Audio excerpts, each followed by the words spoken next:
Hej med jer. I den her video om differentialregning, der skal vi se på sammensatte funktioner, og vi skal prøve at skitsere et bevis for, hvordan man differentierer en sammensat funktion. Det er også det, vi tit kalder for kædereglen. Og jeg skal komme med en lille advarsel inden. Det er et ret teknisk bevis, hvor vi skal jonglere med nogle begreber, som i gymnasiet måske ikke helt altid bliver præciseret. Men jeg skal prøve at gøre det sådan, at vi blot skitserer beviset, sådan at vi sagtens kan bruge argumentationen, men der er måske nogle detaljer, som ikke helt står klart, eller ikke helt bliver taget op, eller ikke helt bliver argumenteret for. Men beviset foregår egentlig på samme måde som alle de andre beviser, vi har set. Vi skal i bund og grund bruge tretrinsreglen. Så jeg skal komme ind på tretrinsreglen også, og jeg skal prøve sådan at repetere nogle ting undervejs.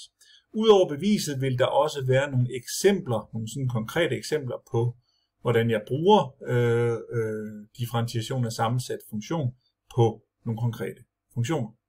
Så det er indholdet i den her video. Så lad os prøve at komme i gang. Hvad var det nu, den der tretrinsregel sagde? Jamen, den sagde jo, at vi skulle starte med at opskrive differenskvotienten. Det var også det, vi betegnede som hældning for sekanten. Og så skulle vi reducere den mest muligt. Og det er her, vi kommer virkelig på arbejde i den her video, fordi der er ikke så meget at reducere, men vi prøver. Og derefter så skulle vi lade x gå mod x0, og derefter bestemme f-mærke x0. Og det er sådan set opskriften, vi skal benytte os af. Så vi opskriver sekanthældningen, og så viser vi ved at lade x gå mod x0, at vi kan opnå tangenthældningen, som jo så er det samme som f-mærke x0. Og hvad var det så, det ville sige, at en funktion egentlig er differentiabel? For det kommer vi til at bruge i den her video. Ja, en funktion er differentiabel i et x0, altså i princippet i et punkt, hvis sekanthældningen eller differenskvotienten går imod differentialkvotienten, når x går mod x0. Og det vil grafisk set sige, at funktionen sådan skal være pænt glat. Den må ikke have nogen knæk eller nogen spring. Men i gymnasiet er langt de fleste funktioner differentiable, så det er sjældent, vi møder sådan nogen, hvor funktionsværdierne hopper eller den knækker. Eller sådan. Så det her, det er et eksempel på en differentiabel funktion. Og det handler altså om, at grafen er sådan pænt glat. Og så skal der gælde den her relation, at differenskvotienten går imod differentialkvotienten, når x går mod x. Godt. Det vi skal bevise, det er altså kædereglen eller differentialkvotienten for sammensat funktion. Og vi laver nogle fælles antagelser, inden vi går i gang. Vi antager nemlig, at funktionerne f og g er differentiable i x0. Og det vil sige, så antager vi egentlig, at der gælder det her, som jeg peger på her, for både f og g. Så altså, at differenskvotienten går imod differentialkvotienten, når x går mod x0, både for f og for g. Og så siger sætningen, at hvis f og g er differentiable i x0, så er den sammensatte funktion f bolle g eller f af g af x også differentiabel i x0. Så altså, hvis vi satte to differentiable funktioner sammen, så vil resultatet også være differentiabelt. Og så vil resultatet, hvis vi differentierer dem, give vores velkendte kæderegel, nemlig at f bolle g mærke af x, det er det samme som at skrive f mærke af g af x0 gange g mærke af x0. Altså vi tager det vi kalder den ydre funktion f, differentierer, sætter den indre funktion ind på x's plads i den ydre, og ganger med den indre differentier. Det er sådan set det, vi skal bevise. Og vi benytter tretrinsreglen. Vi indfører en funktion h, hvor h betegner den sammensatte funktion f bolle g, Og vi vil ikke så meget i beviset benytte den der notation f bolle g, vi vil benytte f af g af x som den sammensatte funktion. Så vi lader altså h betegne f af g af x. Godt så.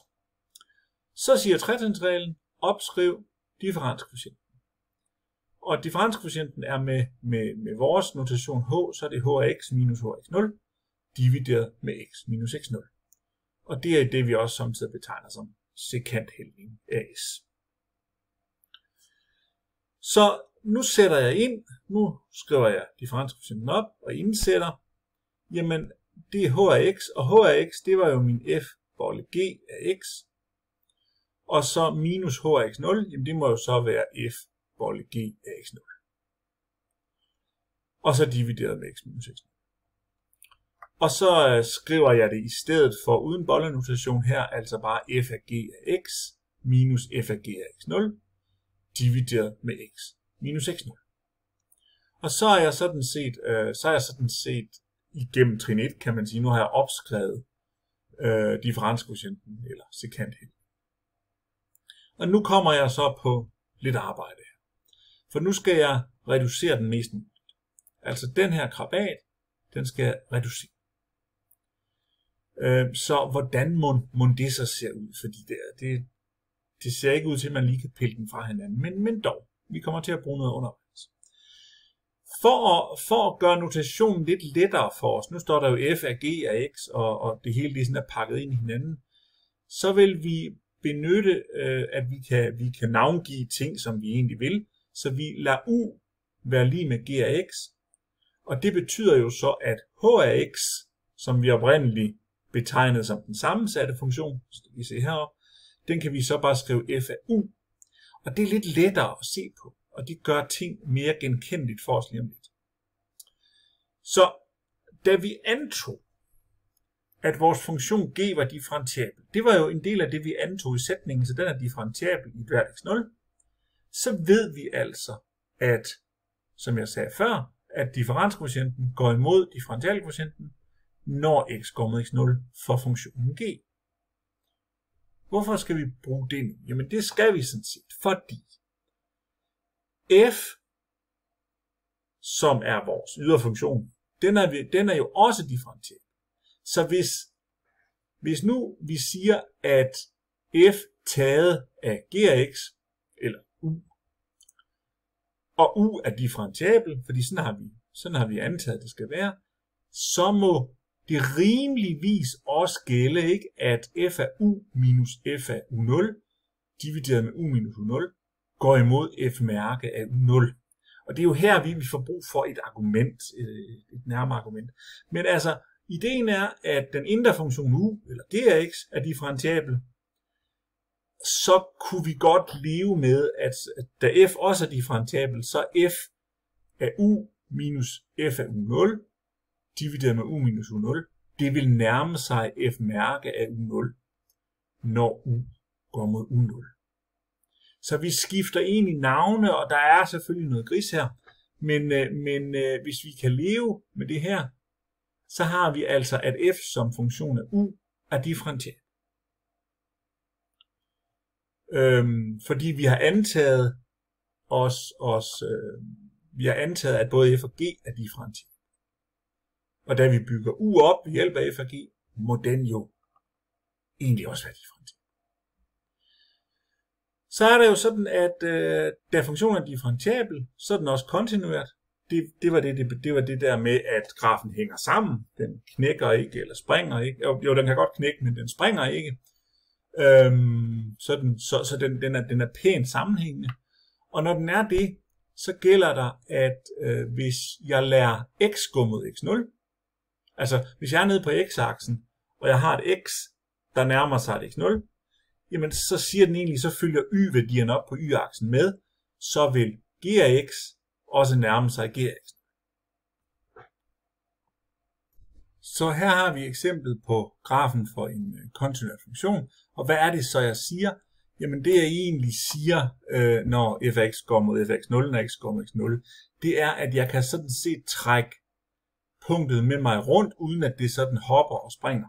Altså, hvis I kigger ned på x-aksen, så hvis x nærmer sig 1 for eksempel, så trækker vi punktet hen, så x-værdien nærmer sig 1. Jamen så vil y-værdien nærme sig den tilsvarende y-værdi, som i det her tilfælde tilfældigvis også er 1, men det kunne jo også være i 2, så vil y-værdien nærme sig den tilsvarende y-værdi. Der vil altså ikke være noget hop. Så her nærmer x sig 2, og så vil y nærme sig 4, som vi ser her, og der vil ikke være nogen hop. Og nu kan vi så se en, der så ikke er kontinuert i punktet. Prøv at se, hvordan punktet så, det springer i det her punkt, hvor den ligesom har et springgrafen. Så siger vi, jamen, så kan vi jo godt se, at hvis x-værdien nærmer sig 2 her, jamen, så kommer det jo lidt an på, hvad side vi kommer fra. Hvis vi kommer fra højre, så ser det ud til, at y nærmer sig 4. Hvis vi kommer fra venstre, så ser det ud til, at y nærmer sig 3. Og så siger vi, at den ikke har en grænseværdi i det punkt, og så er den altså ikke kontinuert. Så den skal egentlig have samme grænseværdi. Y-værdien skal nærme sig den samme værdi i punktet, ellers går det ikke. Det var sådan et meget, meget, meget lynkursus i det her med at argumentere for, om der er en grænseværdi eller ej. Så vi rekapitulerer lige, hvor vi kom til. Vi har altså opskrevet differenskvotienten. Vi er ved at reducere den nu. Vi er ved sådan at lege med det her mærkværdige udtryk med den sammensatte funktion. Og så er vi ved at simplificere vores udtryk ved at lade u betegne g af x, så vi pludselig får med en funktion af u at gøre. Og så var det, vi nåede til argumentet, da g er kontinuert, så gælder der det her, når x går mod x0. Det var det, jeg viste der, at den ikke springer. Den går simpelthen imod y-værdien, når x går mod en x-værdi. Og da g af x så blev kaldt for u, det var det, vi valgte at kalde den, så kan vi sige, at u går mod u0, når x går mod x0. Det er altså bare en anden måde at skrive det her på med vores nye betegnelser. Og så er det vel også rimeligt nok, at hvis u nærmer sig u0, hvis vi så trækker u og u0 fra hinanden, altså siger u minus u0, så må forskellen imellem dem jo nærme sig 0. Altså hvis en x-værdi nærmer sig 7, jamen så kommer den x-værdi jo tættere og tættere på 7, og hvis vi så trækker den fra 7, så må det resultat jo komme tættere og tættere på 0. Så hvis u nærmer sig 0, så må u minus u0 nærme sig 0. Og dermed må g af x minus g af x0 også nærme sig 0, når x nærmer sig x0, fordi u og u0 var jo g af x og g af x. Da h af x var det samme som f af u, og vi nu vælger at forlænge brøken med u minus u0, og det må vi godt, fordi vi har lige argumenteret for, at det ikke giver 0, så vi må godt gange med det i en brøk, så opnår vi får i hvert fald ikke 0, når vi gør det. Så ser det sådan her ud. Så vi tager altså vores oprindelige brøk med h, vores oprindelige differenskvotient, og det vi så har gjort her, det er, at vi har ganget med u minus u0 i både tæller og nævner, som I kan se her. Så her står det ene, og her står det andet. Og så regner vi lidt på det. Man kan sige, at det her det er sådan set bevisets trick. Vi havde jo med en funktion af u at gøre, hvor u i sig selv var en funktion af x. Det skal jo ikke være let. Og så havde vi divideret med x minus x0. Nu har vi så forlænget den med u minus u0, den her brøk. Og det regner jeg lidt på nu og skifter symboler, så nu kalder jeg u for g af x. Så i virkeligheden har jeg ikke gjort andet her, end jeg har omdøbt mit u til g af x. Og det vælger jeg ikke at gøre her, fordi så ligner det jo ikke vores differenskvotient. Så kommer det til at se mærkeligt ud, hvis der også står g her. Så det er sådan, jeg ved godt, hvor det er, jeg vil hen, så jeg prøver at tilpasse det så godt, som jeg nu kan. Så lader jeg x gå mod x0, og nu vil jeg prøve så at se, hvad hver enkelt led går imod. Hvis h er differentiabel, og det er den jo, fordi h er jo bygget op af differentiable funktioner, Jeg ved godt, det er lidt fishy, men h er jo det samme som f af g af x, og f er differentiabel, og g er differentiabel. Mon så ikke f af g af x er differentiabel? Så vil den jo gå mod h mærke af x0. Så hvis h er differentiabel, så går den her mod h mærke af x0, når x går mod x0. På samme måde, hvis f er differentiabel, og det antog vi jo, den var, så går den her imod f mærke af g af x0, fordi u er jo det samme som g af x0, så den går jo i virkeligheden mod f mærke af u, men da u er g af x0, så går den her jo mod f mærke af g af x0, fordi f er differentiabel per antagelse. Og så mangler vi bare den sidste. Jamen g var jo også differentiabel. Så den her, den nærmer sig g mærke af x0. Men h, det vil sige vores h-funktion, som jo er vores sammensatte funktion, som jo er f bolle g, eller f af g af x, som I vil, jamen dens differentialkvotient er jo nu pludselig f mærke af g af x0 gange g mærke af x0, og det er jo netop differentialkvotienten for den sammensatte funktion.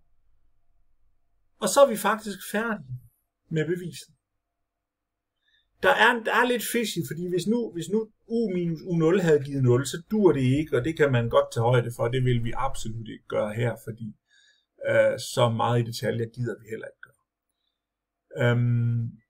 Så det vi egentlig har vist nu, det er, at når vi differentierer vores sammensatte funktion, så giver det den ydre funktion differentieret, taget af den indre, gange med den indre differentieret. For et hvert x0. Så konklusionen er altså det velkendte resultat, vi arbejder med, når vi differentierer sammensatte funktion. Og lad os lige prøve at slutte med et par konkrete eksempler på, hvordan vi bruger regnereglen. Vi skal differentiere h af x lige med kvadratroden af x i anden plus 3, og den er jo sammensat af en ydre funktion, og nu kalder jeg det så f af y, så vi bliver mindet om, at det er en ydre funktion, og y er jo i sig selv en funktion. Så det er jo egentlig en funktion af en anden funktion. Men f af y er jo så kvadratroden af y. Det kan I se, det er kvadratroden, der pakker det hele ind, så det er den ydre. Og når vi differentierer den, så får vi 1 over 2 kvadratet y. Det kan vi slå op i vores tabel. Og den indre funktion, det havde vi nok luret, det var y lige med g af x, lige med x i anden plus 3. Det er altså den indre, det er det, der er under kvadratrodstegnet her. Den skal vi også lige differentiere. Og når vi differentierer den, så får vi 2x. Og så kan vi se heroppe, der skal vi jo bruge regnereglen. Så regnereglen kommer til at se sådan her. Vi starter med at differentiere den ydre, og det var jo 1 over 2 kvadratet x. I stedet for x, så putter vi g af x ind, og så ganger vi med g differentieret. Så 1 over 2 kvadratrod. Og så det her, det var jo min indre funktion, så den sætter jeg bare ind, som regnereglen siger. Og så skal jeg lige differentiere den, det havde jeg jo gjort heroppe. Og så har jeg faktisk differentieret min sammensatte funktion. Så den ydre differentieret med den indre sat ind på x's plads, gange med den indre differentieret. Og så kan man jo pynte på det og reducere det lidt, hvis man synes 2 går ud med 2, fordi det står i henholdsvis tæller og nævner, og så har man det pyntet lidt på. Men det vigtige er selvfølgelig at nå til det her resultat, og så kan man altid se, om man kan reducere det lidt, hvis man synes. Hvis vi nu skulle differentiere en anden funktion, vi differentierer h af x lige med ln til x i tredje plus x, og her bemærker vi, at x er større end 0, fordi ellers så bliver det her, der står inde under ln, til noget negativt, og det kan vi ikke have, det duer ikke. Så vi vil gerne have, at det, der står her, det er større end 0. Det betyder intet for opgaven med at differentiere. Der behøver ikke tænke over. Men for en god ordens skyld, så skriver vi det alligevel, for ligesom at sige, jamen, vi skal være omhyggelige med, at indmaden under en ln, det er positivt. Den ydre funktion, det har vi nok gennemskuddet, det er så ln til y, hvor y jo så er den indre funktion, g af x er den indre funktion, og det er så x i tredje plus x. Vi differentierer den ydre, det bliver så 1 over y. Vi differentierer den indre, det bliver så 3x plus 1. Og så gør vi det samme som før, altså den ydre differentieret 1 over x, men i stedet for x sætter vi den indre ind. Og så ganger vi med den indre differentieret, som vi var enige om var 3x plus 1, og så er vi færdige. Og det var lidt om differentiation af sammensat funktion, og det er klart, beviset, når I ser det, så husk hold pause en gang imellem lige i sluttet. Det er et kompliceret bevis. Der er mange ting, men i virkeligheden er det jo tretrinsreglen igen, som jo egentlig er opskriften på alle beviserne i differentiering.